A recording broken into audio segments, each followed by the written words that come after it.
Hello everyone, welcome back. In this video I will show you how to find your Binance ID, or I can say Binance UID.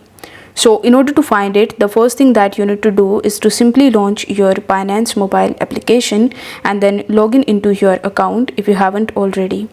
After that, tap on this Binance icon in the top left hand corner, and here in the top you will be able to see your ID. Now if you want to copy it, then you just have to simply tap on it in order to copy it, and you can even type it if you want to.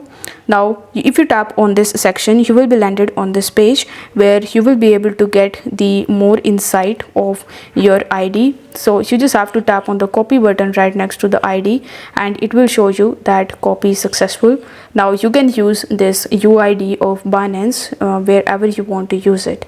So I hope this video was helpful, and if it was, then don't forget to like this video and subscribe to the channel.